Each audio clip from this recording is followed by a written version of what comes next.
35, and we have come through verses 1 through 8, and David's likely running from Saul, and he is fearing for his life. He's supposed to be the next king of Israel. God's promised it, but the present King Saul is literally trying to kill him. He's chasing him like a dog. And David is hiding out in caves and narrow escapes. And he just feels like at any moment he could be stepping around a corner, around a rock, or come into a trap. This is a skilled enemy with a skilled army that's after David.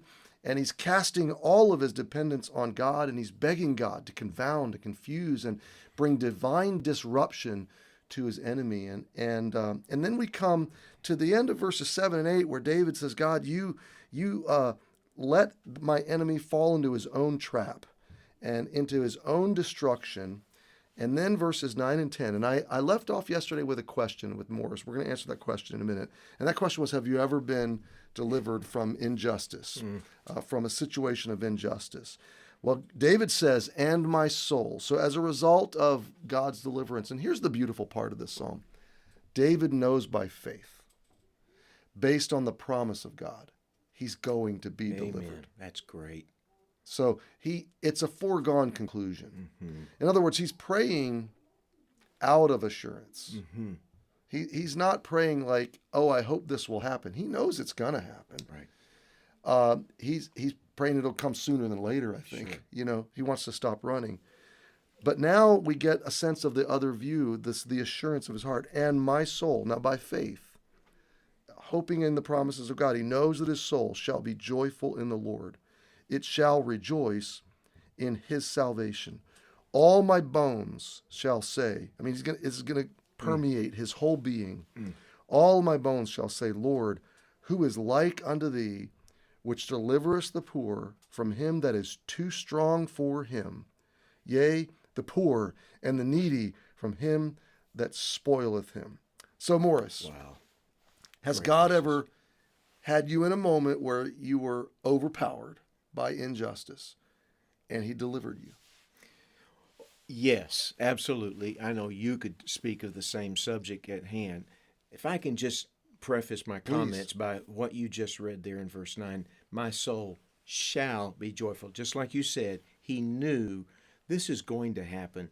I've counseled people, maybe you have, I'm sure you have as well, and told them as they were going through an extreme, tragic, difficult an attack from somebody or some situation that was relentless, and it was like they're thinking, I'll never get out of this. I've told them, there's going to be a day you're going to look back on these troublesome days and you're going to say, I learned things from that experience that I carry with me I will carry the rest of my life, and you're going to sing praises. You're going to be joyful again. I promise you. You're going to look back and say, I got through that by God's strength, his grace. And so those are great verses from David. I love that. He recognized by faith, I'm going to sing again. I'm going to be joyful. God's going to take care of me. Yes, sir. I a few injustices come to my mind. I think the thing that has quickly come to my mind is a situation that happened and again, I'll be careful how I word it, but in my very first ministry, my very first youth ministry, I was just a young pup right out of college and was trying to help teenagers and so forth. And I came in, I didn't know what I was doing, but I tried to act like I did. And some of the parents were expecting a certain type of youth student pastor, and I didn't meet their particular standard.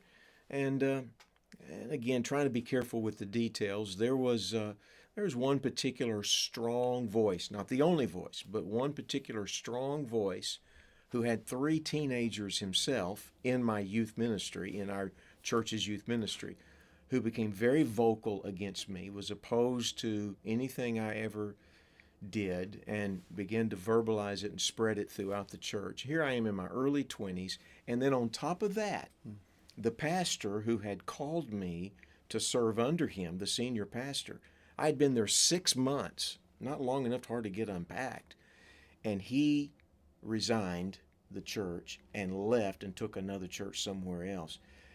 And so I was like a man without direction. Our church was like a church without leadership, except the few pastors on staff and deacons leadership, of course. And so the voices of anger rose with greater volume because there was no pastor to calm the storm. And I never wanted to get out of a place so bad in all my life. During the following 6 to 7 months, we were without a pastor. We were on a pastor search mode. And so frequently I was called upon by the deacons to fill the pulpit on a Sunday until they found a new pastor. Well, again, I'm just a young pup. There's so many things I didn't know how to preach, and my delivery was horrific and everything. I mean, I wouldn't have enjoyed listening to me preach either. And I can remember standing up to preach, and this one particular man, when he saw that I was going to preach, stood up. He went through the entire song service, all the announcements, everything. But when I got up to preach, because nobody ever knew who was going to preach, when I stood to preach, he stood up with an abruptness, looked back at his family, told them to stand up with him. This was a leader in the church, and they all stood up with him, 3 teenagers, and they marched out the door. They made so much noise, everybody turned and saw it. I remember thinking, if you'll wait up, I'll go with you. I don't want to be here either, you know. But it was obviously a statement that he was opposed to me, and he was simply saying, if he's going to preach, I'm not going to stay. I'm not going to let my family stay here. That was hard. And I asked the Lord to get me out of there. I felt like I was in a trap. I mean, I said, Lord, get me out. I hadn't even completed a year, just a few months in. I said, Lord, let something else open up. Get me out of here. And 2 deacons with no knowledge that I'd prayed that prayer pulled me off the side one Sunday night, and they said, point blank, they said, don't you be thinking about leaving. And I said, what do you mean by that? They said, we can only imagine how much you must be hurting. We're in your corner. We're for you.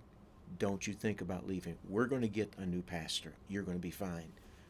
And I remember saying, when are you going to get a new pastor? Because we were dying as a church. We needed one. They said, well, in God's time.